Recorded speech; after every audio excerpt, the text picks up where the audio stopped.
Oh, and there we are. We're live. There's nothing that spins. I used to have a spinny thing on the computer, and now I just have like it goes from schedule to boom. We are live. What's happening, wrestling fans? Once again, technology is amazing me. Technology is amazing, and we are coming to you tonight through the interwebs to talk about something else that's amazing, and that is all the wrestling that you have to look forward to on WrestleMania weekend. That isn't WrestleMania. There is a lot of it.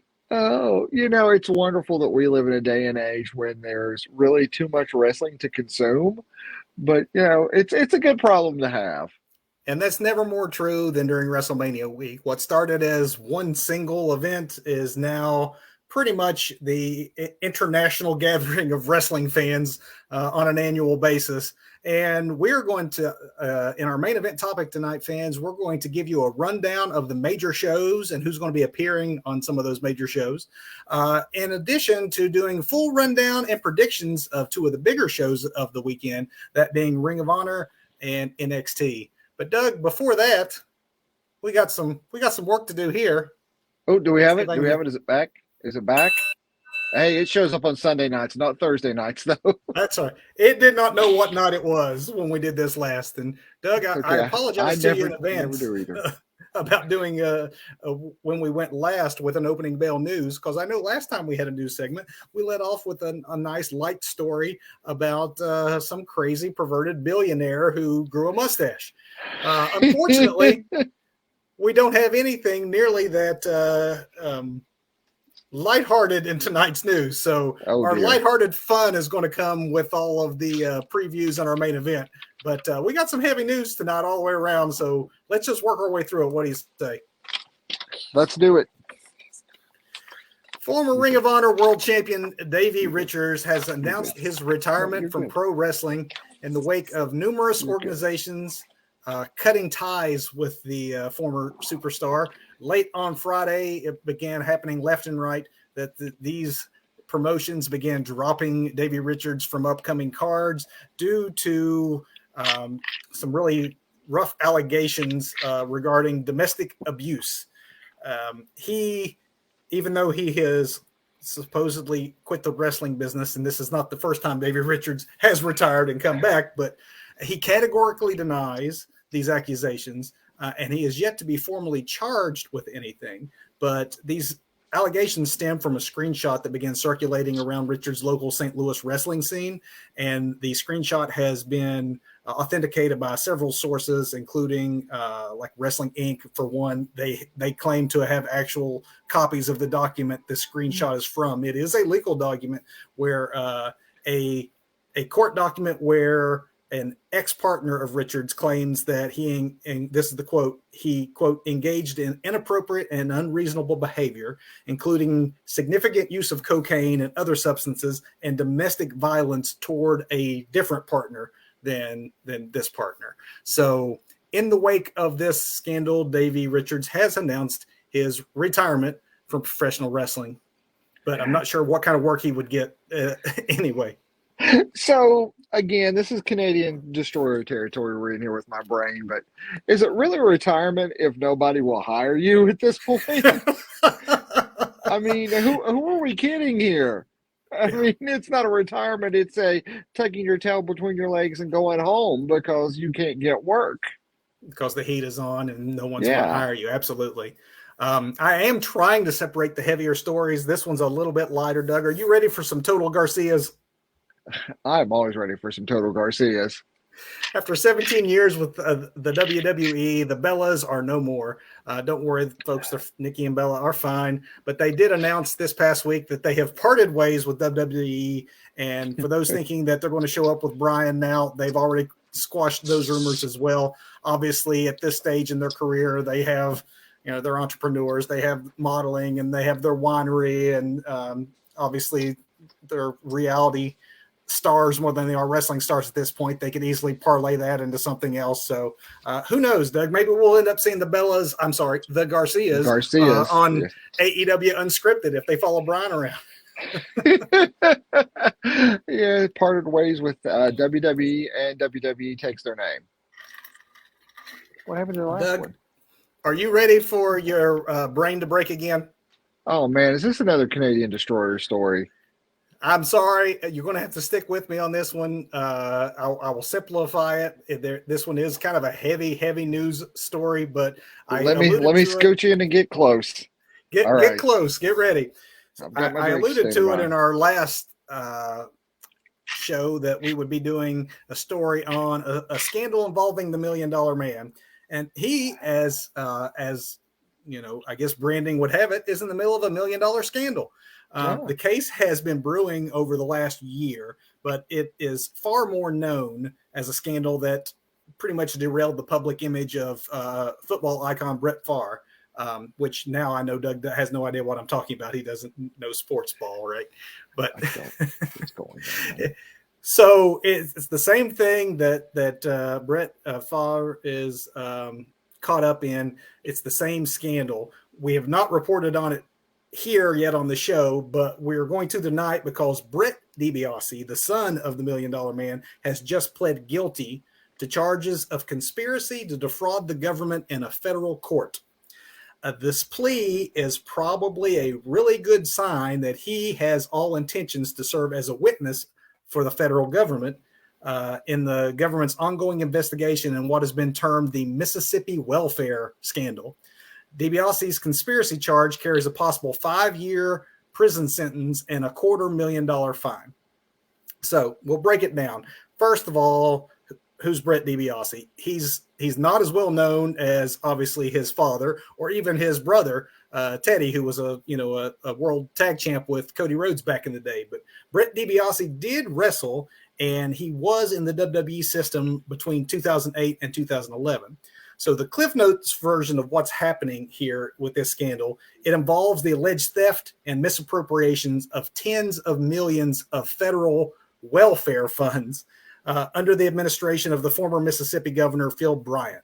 So all three DiBiase family members here are alleged to be involved and have profited from this. Only Brett thus far has been formally charged by the government. Essentially, the former governor apparently had a welfare director who is also probably the big fish that they're going to turn against. But when John Davis was his name, when he was the state's welfare director, he oversaw what the welfare agency's temporary assistance for needy families program. And essentially, the states would get this welfare money and were allowed. The federal government didn't decide where it went. The states themselves decided who would get the funds. Well, needless to say, our football icon got some funds, and apparently the DiBiase family got some funds. The DiBiases allegedly were given roles with the administration that included setting up employee training, doing motivational speaking, doing opioid abuse awareness, youth mentoring, and development of a phone app that was supposed to track teens in workforce development. None of this apparently was ever materialized, despite the fact that they were paid around $5 million collectively to set up all these programs that they never set up. So right now, again, only Brett's been charged, even though the $1 Million Man and Ted Jr. have been accused of profiting, and the federal government has attempted to take away the $1 Million Man's $1.5 million home in Madison, Mississippi. Ted and Teddy are, however, facing charges in a civil lawsuit that has been drafted by the Mississippi Department of Human Services, demanding that the $5 million in welfare funds that they received be returned. So I know that's a lot, Doug. Obviously, everyone is innocent until proven guilty, but it goes without saying when you have a scandal of this proportion, and there you have as many in-character photographs of the $1 Million Man that you can use as a new. That's unfortunate. It's That not a is great look. unfortunate. It's not a great look for innocence when you're, got wads of cash and a maniacal laugh, and I told you, it's a heavy one. That's a heavy news story. That is heavy. And just the fact that he pled guilty makes me think that obviously he's trying to take a lesser deal, get a lesser sentence for himself. But 5 years in prison is not a walk in the park. And I imagine that if he's pled guilty, then that civil suit probably isn't looking so good as far as Ted DiBiase Jr. and the $1 Million Man himself. Huh. Interesting. They're giving it all back. Not millions of dollars, but still, we're talking money here. Saraya was fined this past week by AEW, and it isn't kayfabe, but legit. She was fined for language she used on Dynamite on Wednesday. I won't repeat it here because we don't want to be demonetized, but apparently it is a new Tony Khan edict that AEW is discouraging foul language without approval ahead of time, as well as flipping off the audience using your middle finger or any sort of body shaming insults. I guess in this day and age, if you go for the easy, cheap heat, obviously you run the risk of offending a nation of millions at this point. So probably good to keep a tighter leash on those. But she's new to the industry, right? Right. I mean, kid's got a bright future ahead of her once she figures things out. Somebody should smarten her up. Apparently, she goes after detractors quite hard and heavy on her socials. So for those of us who've watched enough behind the scenes real life interviews with the former Paige, she's no wilting flower. So she's a little rough around the edges, so I imagine that she doesn't suffer fools lightly and probably goes after them, maybe not always in the most productive of ways. Well, people can be annoying. And I'll just leave that at that. Hey, wait a minute. Am I supposed to take some umbrage to that? Or yeah, I'm not calling anybody out. I'm just saying people can be annoying. That is a fact. Speaking of people that are annoying, Doug, this next one regards Vince McMahon. All right, so is this poor Vince or MLW Enrique? Well, this would be Vince, I think, because Okay. I don't know what Court Bauer did to Vince, but he's continued to be trolled by the man.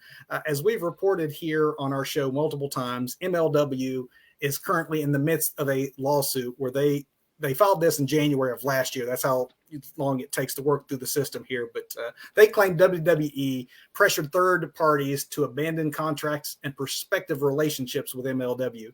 Most notably, they're calling to the fact MLW had in place a deal with Tubi, one of the more popular free streaming services, and Vince nixed it because it was part of the whole NBC Universal family, and he was able to do that. So even more recently, we've reported here on the show, MLW claiming that WWE was reaching out to its contracted contracted talent, trying to get them to break those contracts and appear on WWE programming. If you remember the whole Fatu family reunion that they wanted there. Not Fatu family, but Jacob Fatu's who they were trying to get. But anyway, it's the Fatu family. Yeah, it is the Fatu family. It's a large family. But now MLW has got more reason to be upset, I guess, with the big Titans up in Titan Towers. But MLW a few months ago got a deal on a major cable network. They began airing their program on Reels, which is one of the fastest growing cable networks, thanks primarily to the popularity of their On Patrol reality series. And that popularity has really paid off for Reels. It's just unfortunately not going to end up paying off for MLW because it was announced that Reels is now going to be picked up by Peacock and aired as one of its live channels. Kevin gets all happy because I love MLW, and ever since they stopped putting their show on YouTube, I've not been able to follow the product. So I'm thinking, all right, I can see MLW again. You know where this is going. Yep. Apparently there's a no compete clause. So even though they apparently were doing pretty well, MLW programming will end on Reels as soon as their current 10-week run is over with. Peacock is giving them the boot because of WWE. So it goes. I guess on the plus side, MLW has one more piece of evidence whenever the trial against WWE goes to court. Wow, man. Wow. They are the little indie that could, and I can't imagine how much farther down the road they'd be if not for all the roadblocks that WWE has put in front of them. It's not like they have anywhere the power to hurt WWE, so it's unfortunate. That is unfortunate. Wow. Also, in the world of wrestling, outside of the big two, Doug, have you been following the World as a Vampire tour? Yeah, I'm going to assume that's a Smashing Pumpkins thing, and we're going to go to some NWA William Patrick Corgan stuff now. You know it, my friend. The World as a Vampire tour just recently wrapped up its Mexican run here in March and is now going to go down under to Australia in April. The World of the Vampire tour is a festival headlined, as Doug so correctly guessed, by the Smashing Pumpkins and their leader, the NWA president, Mr. William Patrick Corgan. Actually, I guess it's Billy Corgan that fronts the band. It's William Patrick Corgan that owns the wrestling promotion. I think it depends on how pretentious the music that they're putting out at the time is, if he's William Patrick or if he's Billy Corgan. If it's old school stuff from the 90s, he's still Billy. Somewhere around the 2000s, I think even all the Smashing Pumpkins stuff became William Patrick Corgan. That checks out. William Patrick Corgan is bringing the NWA along on this festival, so it's rock bands and wrestling. And that is awesome. It actually is. In Mexico, all of the NWA talent had interpromotional matches with AAA. In Australia, Corgan's wrestlers are going to go head-to-head with members of the Wrestling Alliance of Australia, which I'm not familiar with, but it's obviously great exposure and great learning opportunities for a lot of the young folks on the NWA roster to get these different styles and to travel the world on the dime of a guy who's just crazy enough to, foot the bill. Okay, so I was all ready to make fun of the Smashing Pumpkins and the later music and everything, but okay, that's awesome because that's that old school 80s rock and wrestling connection there being revived. Yeah. I like that. I do too. I like it a lot. And there's nothing more old school in wrestling than NWA, really. So, and the NWA champion was always the reason that Flair was seen as the world champion is that he would tour Japan and Asia and Australia. I mean, he traveled the world as an ambassador for the NWA. None of the other world champions really left their territories. So yeah, it's kind of a real old school NWA story there. I like that.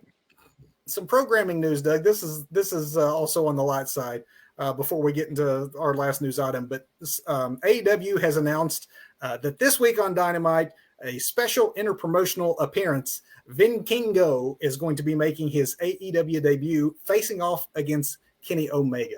So if you're not familiar with Vin Kingo, you can do a quick search online, find some of his clips, some of his best matches to prime yourself.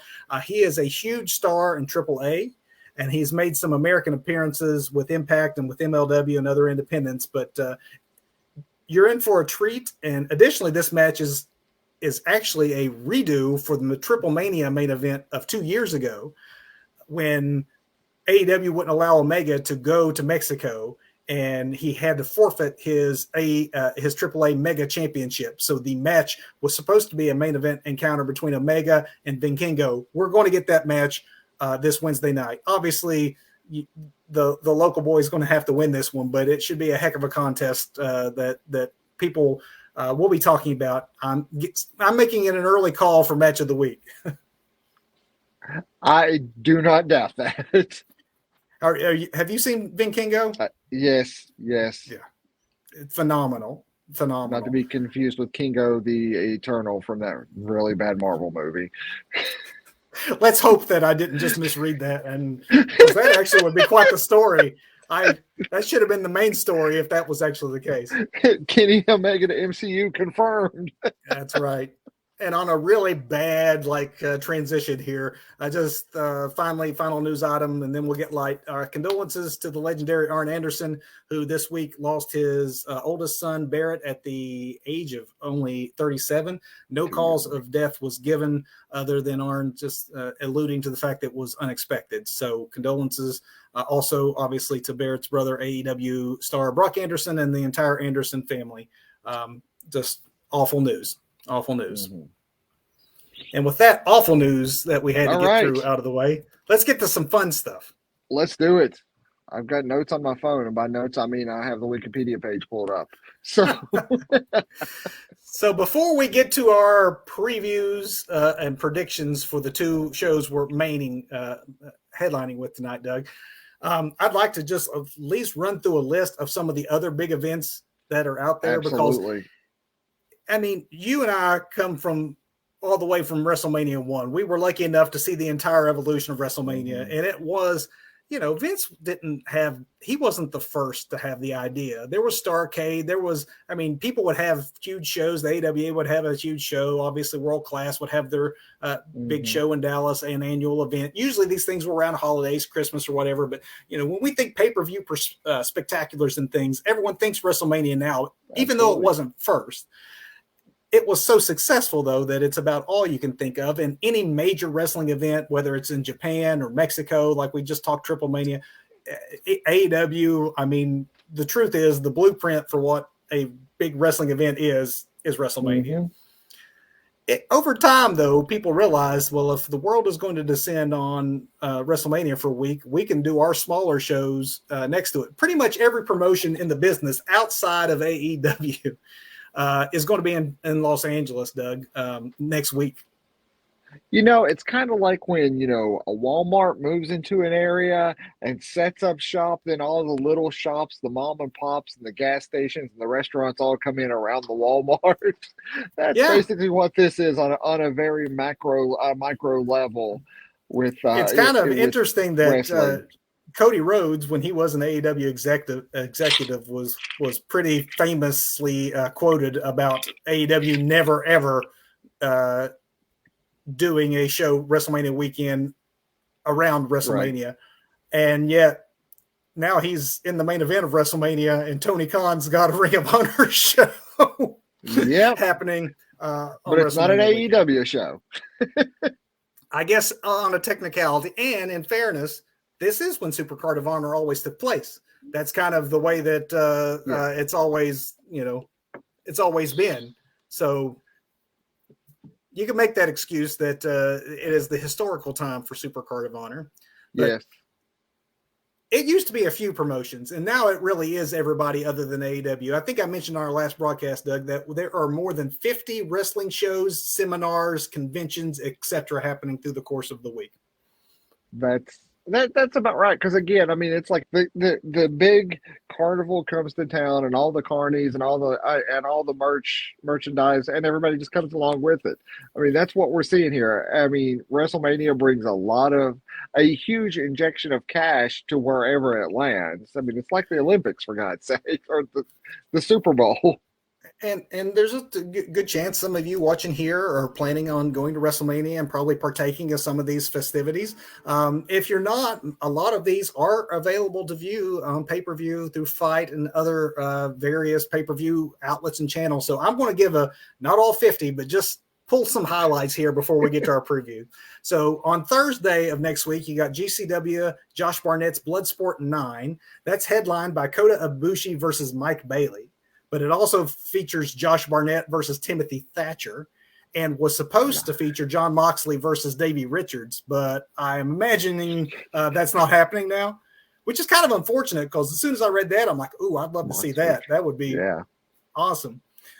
Thursday also has the Mark Hitchcock Memorial Super Show, which has a lot of Japanese and Mexican talent, including Ultimo Dragon, Vinkingo, Kenta, as well as American and European stars like Josh Alexander and Will Ospreay.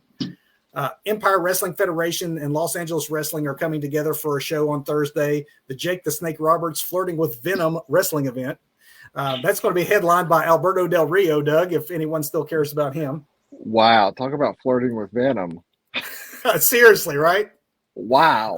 Okay. DDT Goes Hollywood's also on Thursday, again, full of Japanese talent and headlined by AEW sensation Konosuke Takeshita taking on Yuki Uno, which should be fantastic. But Doug, the biggest event for me, other than obviously WrestleMania itself and the two that we're going to preview here, this might be the stealthy show of the week if you're watching. It's New Japan and Impact coming together for Multiverse United on Thursday. I want your reactions. Again, we won't go predictions here, but there's 8 matches. Listen to this. It's a 4-way for the Impact Knockout Championship. Champion Mickie James against Deonna Purrazzo, Giselle Shaw, and Mio Yamashita. We got an 8-man tag with Fred Rozier, Alice Coughlin, Sami Callihan, and PCO versus Eddie Edwards, Joe Henry, Tom Lawler, and JR Kratos. You got a 4-way for the World Tag Champs of Impact. You got the Bullet Club versus Aussie Open versus TMDK versus the Motor City Machine Guns. Yeah, exactly. You got a match for the Strong Championship. You got Kenta taking on Minoru Suzuki. Oh, my. A 6-way for the X Division. It's a 6-way scramble match for the X Division Championship. You got champ Trey Miguel going against Rich Swann, Frankie Kazarian, Kevin Knight, Clark Connors, and Rocky Romero. Nice. You got Moose versus Jeff Cobb. Oh, you got Will wow. Ospreay versus Mike Bailey. That's going to be fantastic. Yeah. And then you're main eventing with Josh Alexander defending the Impact World Championship against Kushida. Oh. Top to bottom. Yeah. That is a tough card, right? That is. Wow. A few things on Friday, Doug. You got Tokyo Joshi Pro Wrestling live in LA. You got DDT versus GCW, Game Changer Wrestling. You got Prestige Wrestling doing Nervous Breakdown. That's going to feature new AEW star Taya Valkyrie. But you also have Ultimo Dragon and the Time Splitters taking on Team Filthy. You got Joey Janela Spring Break 7 with the Motor City Machine Guns taking on the East-West Connection. Needless to say, it's just a week full of things that you could spend a whole month watching if you had the time and the dollars to do so. That doesn't even include, like I said, all the fan conventions, Undertaker's in town doing his one-man show, and plenty of meet and greets and other such things. So absolutely, if you got some coin to drop and you just want to immerse yourself in wrestling, you can begin about Tuesday or Wednesday of next week and watch continually until the end of Mania. Telling you, the circus has come to town, man. Let's talk about the first part of that circus because we're on Friday. We're talking Friday afternoon. Will be ROH SuperCard of Honor, making sure that it is off the air before SmackDown and then the Hall of Fame, which is scheduled to air following it. Clever. So it's taking place at the Southern California's Gallon Center in LA, and I think it's going to be available on Fight, and I'm sure it's probably also available by Honor Club subscription service since they just restarted that as well. Yeah. So, Doug, we have some matches, 2 matches that are expected, and I'm going to open and close with that one, and then in the middle we're going to do the ones that are official. So this one's expected.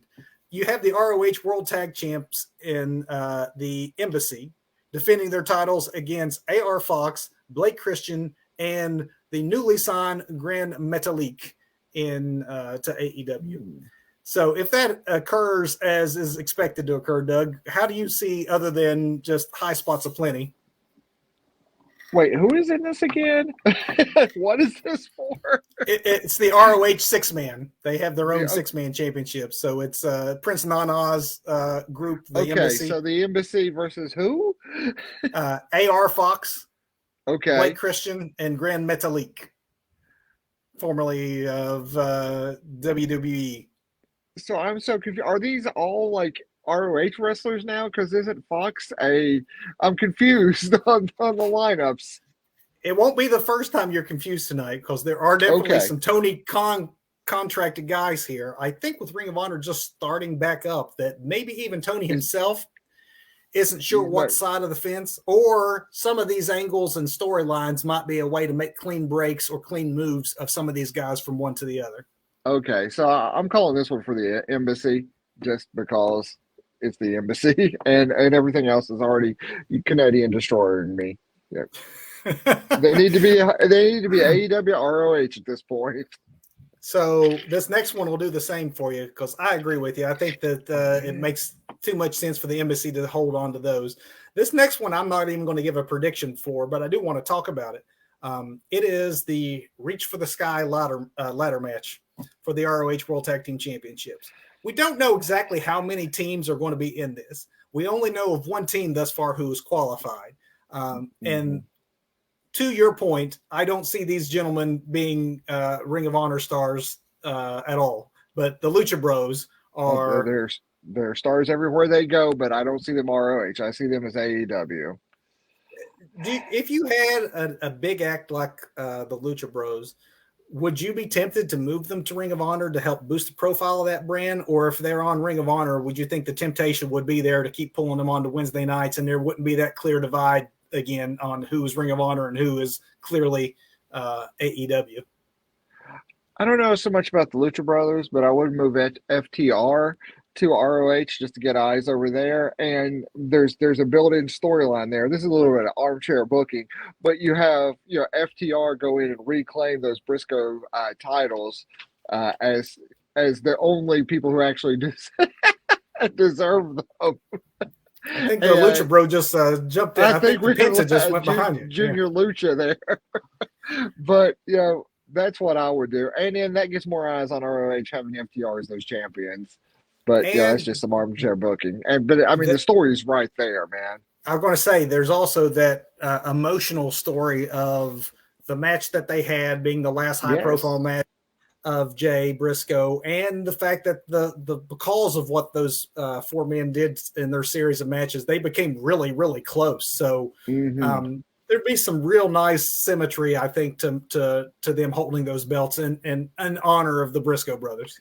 Absolutely. It is, after all, the reach for the sky ladder match, right? Exactly. And that just writes itself, too. So we got a couple of weeks to work on that. I said I wasn't going to predict this one, but I'm going to go ahead and predict it. I like that booking. I'm saying FTR's in this one. It's going to be a heck of a match because of that, and Lucha Bros and whoever else they may add to it. But FTR walking away with the titles, I like that booking a lot. Doug, ROH Women's World Championship. You got champion Athena taking on Yuka Sakazaki. You know what? I'm looking at it on my phone here. I think that Athena stays champion because she needs some time as champion to do something other than like just showing up on AEW occasionally. I say we keep Athena ROH. I think she's ROH exclusively now. I don't know, too many blurred lines, but I think Athena comes out on top here and gets a run as champion. And stays in ROH. Yes, and stays in ROH, yes. You got next, you got the ROH Pure Champion. You got champion Wheeler Yuta. Doug, this will be the match of the night. Calling it now. You got Shibata. I don't see Shibata sticking around in Ring of Honor. Nope. So I don't think he'll beat Yuta. But obviously Shibata has a legendary New Japan career and an independent career. And for 3 or 4 years, looked like he was gone from the business due to injury and made his return not all that long ago. A lot of American fans, I'm not sure how familiar they'd be with him, but I think that anyone that's ordering an ROH pay-per-view is going to know who he is. Yeah. Yeah. And you I'm with you here. It's going to be a hell of a match, but Yuta's going to keep it. Yuta's going to keep that title. This next one is the match, though, Doug, where there's no way in the world that there isn't a title change happening. If a title change happens on this show, it's this match.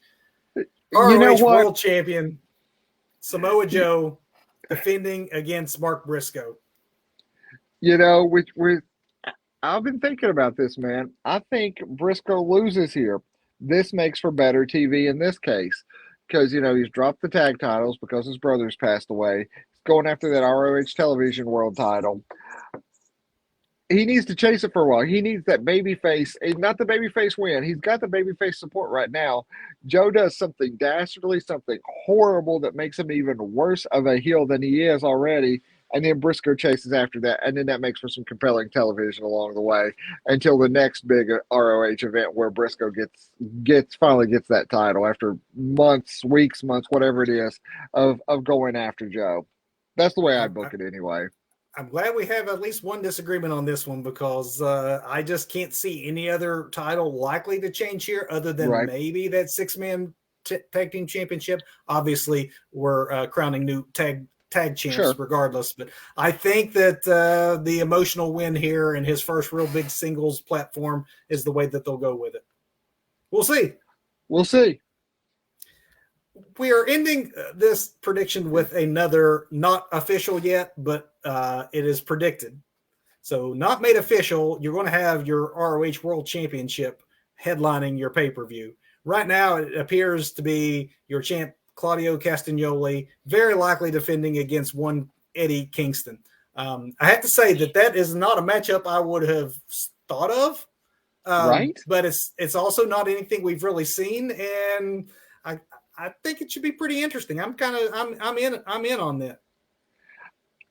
You know, I would love to see Eddie get the ROH title here, and the Blackpool Combat Club. I mean, they're already heel. You know, it's not a tweener. That faction is going full heel slowly, and not so slowly in some cases. I'd love to see Eddie win. Cesaro, Claudio. Sorry, that's years of programming right there. Sorry, Claudio. You know, freak out. You know, do a Lesnar type freak out. Maybe get himself, you know, like fined heavily. I'm just doing a lot of armchair booking with ROH tonight. I'm not sure why. I think everybody loves Eddie Kingston. Your average fan is into what Eddie does, and it would be cool to see him rewarded. What you'd like to see happen and how you'd book it, is that actually how you think if you were predicting this and putting money on it? If which, you know, as we talked about on Thursday, might soon happen. You might be able to actually do that. But yeah, do you think that will happen? That Claudio could lose to an Eddie Kingston? No, I don't. I would love for it to happen. My armchair booking, absolutely. I would love to see that happen, but I don't think that's going to happen. Claudio's going to keep that belt. Yeah. I mean, there is a case to be made that, you know, you could give Eddie, like Eddie almost seems more like a Ring of Honor guy anyway. And I just don't see long-term either the Blackpool Combat Club breaks up, or I just don't see Moxley not being on Wednesday nights. So eventually, if they don't go some direction of breaking them up, I can't imagine that the Blackpool Combat Club won't end up all elite as opposed to, you know, in the Ring of Honor. So there might be a path forward where Yuta and Claudio both take tough losses and go ballistic on Dynamite and abandon Ring of Honor. Yeah, or we could see, you know, Yuta stick around on one, Claudio on the other, Mox gone, and you know, and then do a Bullet Club thing, and again, I'm just armchair booking all over the place tonight. I don't know why. I'm just armchair booking all over myself. Sorry about that. You'll have to clean that up later. I will clean it up once we go off the air. I apologize for that. But, you know, you can have a Blackpool Combat Club on, you know, like Bullet Club, you know, on multiple shows. But, again, sorry about the armchair booking. I'm out of control tonight. And I know we've had a few Ring of Honor events under the Tony Khan era, but we should make a point of mentioning that this is the first ROH pay-per-view that will be with ROH storylines and television back in play that they've built to now that they've rebooted Honor Club. So this really is, to however you know, degree they end up following through with it, this is the beginning of breaking AEW and Ring of Honor into completely separate entities, which is what Tony has said he's wanted to do all along. And I think for the health of Ring of Honor is necessary if that's going to continue. Yeah, absolutely.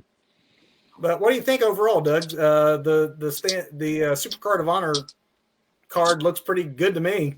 Absolutely, it does. I mean, it's ROH, so I mean, it's top quality event, top quality talent. My goodness, just all the talent you mentioned earlier, and all the non like big two, or a big three. I mean, I'm not sure where to, you know, I just kind of lump AEW and ROH together right now, but all the stuff that's going on outside of Wrestlemania, outside of SuperCard of Honor, outside of Stand and Deliver, you know, there's just going to be such a wealth of wrestling talent and amazing action going on that entire week. If anything, it's going to be hard for WrestleMania itself by the time night 2 gets here and Cody and Roman take the stage at midnight, that fans aren't burned out, which is a real worry if you've been watching wrestling 24 hours a day for 5-6 days, that does become a burden on that final match of the night on Sunday.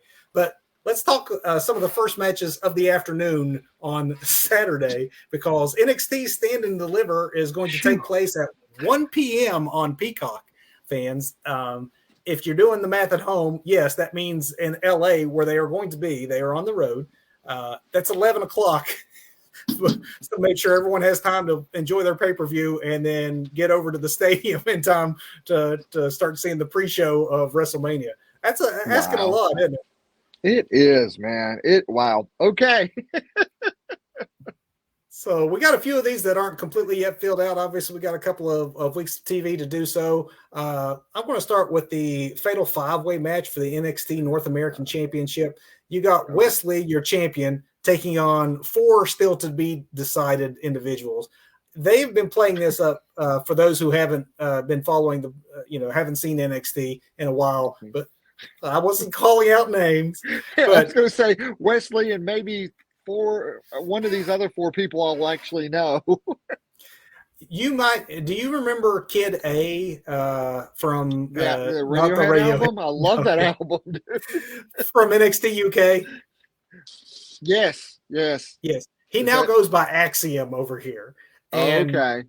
I think that's the dude. I was surprised in some ways that they didn't go one-on-one, because Wesley has been doing an open challenge every week. And the way the open challenge is whoever gets down to the ring, I will take you on. So the unintended consequence of come on down and I'll fight you, it actually makes more logical sense than the way it normally happens in wrestling, where you do an open challenge, someone's music hits and they walk out. Now everyone wants a shot at the title, so there's like big brawls breaking out backstage. I like and that. Basically the commissioner just, Shawn Michaels just like, you got to stop doing that. We're spending tons of money on injuries and broken equipment, and it's just a melee backstage every week, people killing each other to try to take advantage of your challenge. So they're going to have some qualifying matches, and one of the guys that has come real close to getting in that ring, and then, some slip on a banana peel kind of shenanigans keeps him out of it, is Axiom. So he's definitely going to be one of the 4. There's obviously lots of options for who the other 3 gentlemen might be, but Wesley is doing way better as a single competitor than I ever thought he would. So I just don't see whoever it ends up the other 4 being. I still think I would give the slight edge to Wes retaining. Okay. All right. Obviously, there's too many unknown factors to say for certain, and anything can happen in a 5-way match. But I'm still putting my money right now on West until we see who the other folks are. I'm going to put my money on Dolph Ziggler. Ziggler's going to be in this match somehow. I don't know how. He's going to be one of those people, though. He managed to make Stand and Deliver last year, so you never know. Or anybody I don't know in this, or especially if there's a to be determined, I'm calling Dolph Ziggler through the whole. All right. Well, this next one we do know who's going to be in, Doug. I'm going to talk the NXT Women's Championship. They haven't had the titles for very long, because they got these belts in the last month and a half. But Fallon Henley and Kiana James are taking on Alba Fire and Isla Dawn as their challengers. And I'm going for the Europeans in this one. I think that there's been some distrust, because Fallon Henley and Kiana have been frenemies who got an opportunity, won the belts, and now they're trying to get along. They have a strained relationship. I think that they probably break them up and use this as a way to pass the belts to an actual permanent tag team, a more cohesive unit in Fire and Dawn. Did I see Fire and Dawn on a previous like event, like a premium live event for like NXT? Weren't they like 2 Irish gals going at it, and like the one like has like an Undertaker gimmick or like pseudo like spooky thing going on, which they've dropped. They haven't. Okay. They don't. Okay. Yes. And they both had, Isla Dawn didn't, but Alba Fire, you might remember, both were in NXT UK. Both of these ladies are folks that have come over as part of that combining of the brands. They repackaged Alba Fire, but they were both tremendous workers, and I think that they'll probably take this one. Not that Henley and James don't, but they have to break up and have some personal issues here because Henley and James sound like a like songwriting duo anyway. What kind of music? Yeah, and like a singer-songwriter, but like more like James Taylor or Jackson Brown instead of like Springsteen on the singer-songwriter edge. I will like make up like, duos on the spot tonight. This is my thing. Just stay out of my way, man. Okay. I'm going to say, if you were going to say country music, you'd be kind of close because that's kind of Fallon Henley's gimmick. Okay. Well, yeah. No, I don't. Yeah. I see it as more like lighter, kind of chilled out. Fire and Rain. Not that Fire and Rain is a chilled out song. My goodness, it's a dark song. But that's another podcast. That's another way. Yeah. We're going to go another way here, Doug. Let's go another way. With some to be decided, so I guess you think it's going to be Dolph Ziggler, but it's a ladder match for the NXT Women's Championship. I don't know how Ziggler's going to get his way in this, but we got Zoe Starks and Gigi Dolan against two to be decided. One of those is Dolph Ziggler. Okay. So I'm going to do some armchair booking here, and I know you said you haven't seen NXT, so just to get you up to speed. They're recreating a famous Shawn Michaels angle using Shawn Michaels. So Roxanne Perez, who is the NXT Women's Champion, collapsed during a recent episode of NXT. She took on Miko Satomura and won after a hard-fought match. And at the end, with all the handshakes and shows of respect, she just did a full face plant, and they played it up. I mean, you knew it was an angle, but they did it really, really well to give the hint of believability, like something really happened wrong. And so HBK has suggested that the title may need a new holder because we don't know right now. The doctors don't know why she had this medical episode, and she's not cleared to wrestle. So that's how this ladder match is coming about. I'm saying that one of these two ladies who are going to come into the match is going to be a miraculously improved Roxanne Perez. And as you saw in the Royal Rumble, this lady can go. This young lady has been wrestling since before she was a teenager, being trained by Booker T down in his Reality of Wrestling school. And she has all the bona fides, and it's not time for her to give up that belt just yet that she took from Mandy Rhodes back in right before Christmas, before Mandy got only fanned out of here. But I think that Roxanne returns and takes that retains her women's championship. Sounds good to me. I love it. Let's book it. You're going to know these. I think you're going to know the remaining two matches, Doug.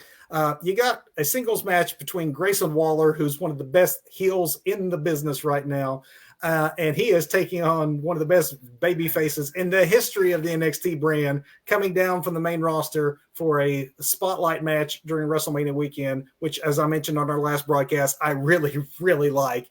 Rather than get lost in a nothing match or in a backstage sketch, Johnny Gargano is taking on Grayson Waller. Johnny NXT for the win. I mean, that's the only outcome here. I don't know. Grayson Waller, great heel, right? So the heel has to get his comeuppance. This is what we were talking about, where he's been trying to force HBK out of retirement. Don't do that. Yes. Unless don't do that. No. Johnny Gargano coming home to NXT. That only ends one way. Only one way.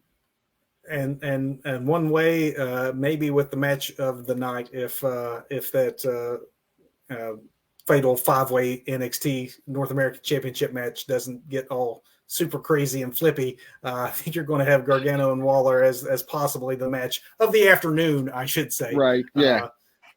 And then you have an intriguing one here, Doug. And I might have tipped my hat to you before we came on air, so we might be predicting this one opposite directions, but it seems inconceivable, but you got the NXT championship on the line. Your champion, Braun Breaker defending against Carmelo Hayes. You know what? I think you know, I think you're right. It probably is time, man. It's time. Everybody loves Braun Breaker, and he's ran through any obstacle they put in front of him. But at this point, I don't know what more there is for him to do at NXT. Right? He's had the Yeah. title for almost a year, pretty much at a year, and then if you add in the fact that he was champion before losing it to Ziggler really, really briefly, you could say he's primarily dominated this brand for the last year and a half. And there's no real conceivable challenges out there. Carmelo Hayes, as far as fully formed character, intensity, great in-ring work, great high flyer, great technical guy, great stick guy. I think that it's his time. It's his time, and I'm already fantasy booking once again. I see the night after WrestleMania, that Monday on Raw, right? Braun Breaker coming up to the main roster. His uncle comes out, cuts a promo about how ridiculous his name is, and he needs to have the name his daddy gave him, and that he is a Steiner. And, some nice big Papa Pump ranting, and then, off goes Scott Steiner, and then we get the Steiner kid on the main roster. Again, just fantasy booking on my part. It's not like I think that NXT is done with Braun Breaker or that they're tired of him, but I just do think that there's not much left for him to do on the brand, and he's arguably been ready for a long time to be called up to the main roster. Right. And that tends to happen in the week after WrestleMania, that you get some promotions, and Braun Breaker is an obvious person who's ready to go. Mm-hmm. Absolutely. Hey, we got some more armchair booking here. Thank you, Doug, for joining us. I mean, nice call. Seeing Austin Theory versus Braun Breaker, there's so many matchups like that for Braun Breaker that are fresh. Because as young as an Austin Theory is, he was already graduated up to the main roster before Braun Breaker ever came along. So when you think about all the dream matches that you could still have out of Braun Breaker, they're all on Raw and SmackDown at this point. They're not at NXT anymore. Right. And that is both your NXT Stand and Deliver and your Ring of Honor SuperCard of Honor preview. Doug, we got through 2 pay-per-views. Look at us, and we are under the hour mark right now. Are we going to do a show in under or at an hour tonight? Let's see if we can. We're going to hit that big finish. Let's hit that big finish, because I can probably run through mine real quick. All right, let's go botch of the week. I got some short ones this week. I think we can make the hour.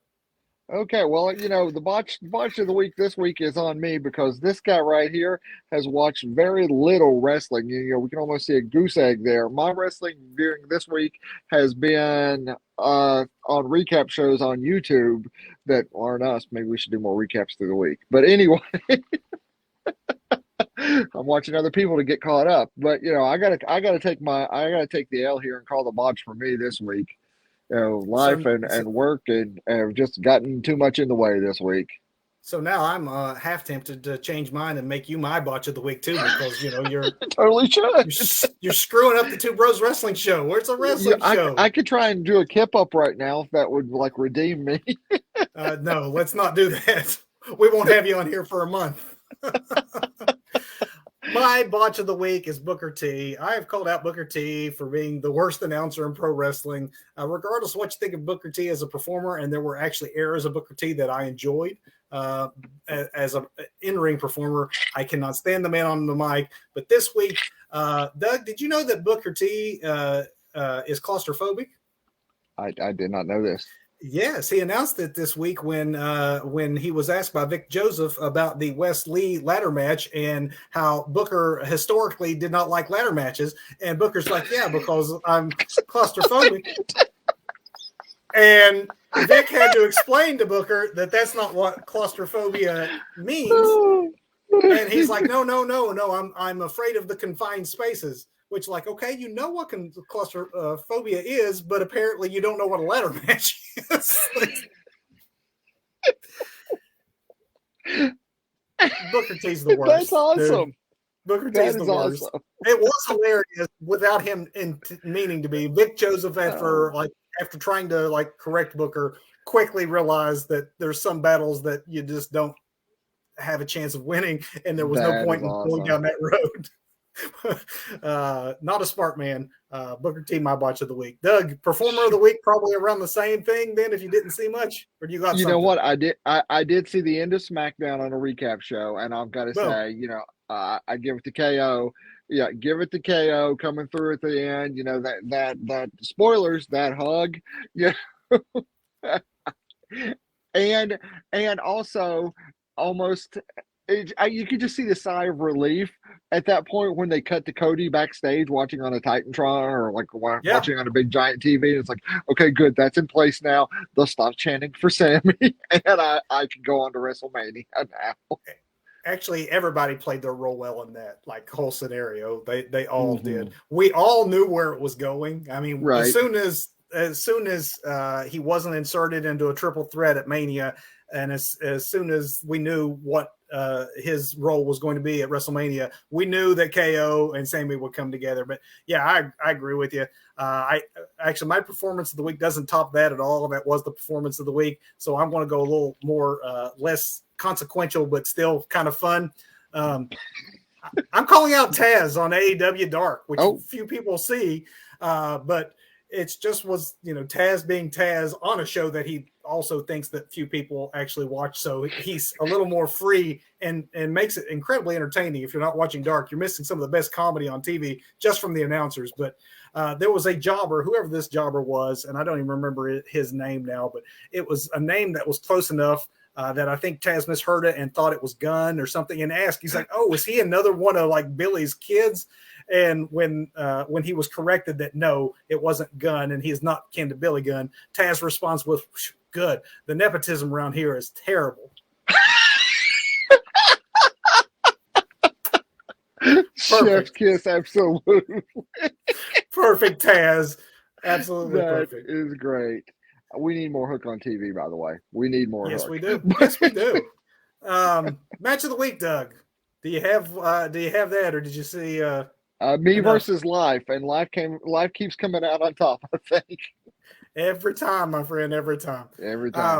Obviously, we did a midweek show this past week. We weren't on last Sunday, and so we looked to the week prior, and it's just almost impossible to go any higher than the match we talked about last time around. MJF and Bryan Danielson in the 60-minute match. So there was nothing this week that compares to what is surely a match of the year candidate. But this week, I'm giving it to Sheamus and Drew on SmackDown. Okay. The match was good. It didn't get to that next gear level of great, but we knew the reason for that is it's setting up what's going to be an absolutely hellacious contest, 3-way match between Gunther, Sheamus, and Drew. That'll be probably the hardest hitting match on Mania. And so because of the good that it's going to give us down the road and a preview for what that's going to look like before the cheap finish, I'm giving it to Sheamus and Drew. Sounds good. Doug, we're under that hour. We are. We got a little bit of a late start tonight too. Look at us wrapping it up. We are wrapping it up and pitching for next week already, Doug. It's actually WrestleMania week when we meet again on next Sunday night. Can you believe that it's here already? That is crazy. So we just spent the hour and our main event topic fans telling you about all the wrestling that is going to be happening during WrestleMania week. We are part of that as well. You can add 4 broadcasts to your schedule for Two Bros Wrestling Show. So next Sunday, we kick off Mania week before everyone else gets their stuff started. We'll hear on Sunday night, and we're going to preview WrestleMania. We're going to give you our predictions for both Saturday and Sunday night. And then midweek, we're going to do a special presentation the night before SmackDown, where we're going to give our analysis of the WWE Hall of Fame class of 2023. Only 2 members in it thus far. We can expect that we'd see at least 1, if not 2 more. We're going to talk the merits of all the individuals being inducted, as well as their best moments and their best matches. And then on Mania weekend itself, it's been a while since Doug and I have been live after a pay-per-view, especially since they've started moving things around to Saturdays and such, and we've stayed on our Sunday night schedule. But for Mania week, it's special, and we're going to close out our current season before we take a couple of weeks off break from being exhausted, I think, Doug, next week. But we're going to be live after WrestleMania Saturday and then live again after WrestleMania Sunday. Indeed we will. Are you going to rest up? I do nothing but rest up now. Everybody, join us starting next week. It's WrestleMania. Get excited. 4 shows for you starting next Sunday, 8 p.m. Eastern time. Check us out here, Facebook, YouTube. Appreciate y'all tuning in. Everybody go watch some wrestling. I'm going to try to. Good night. Good night.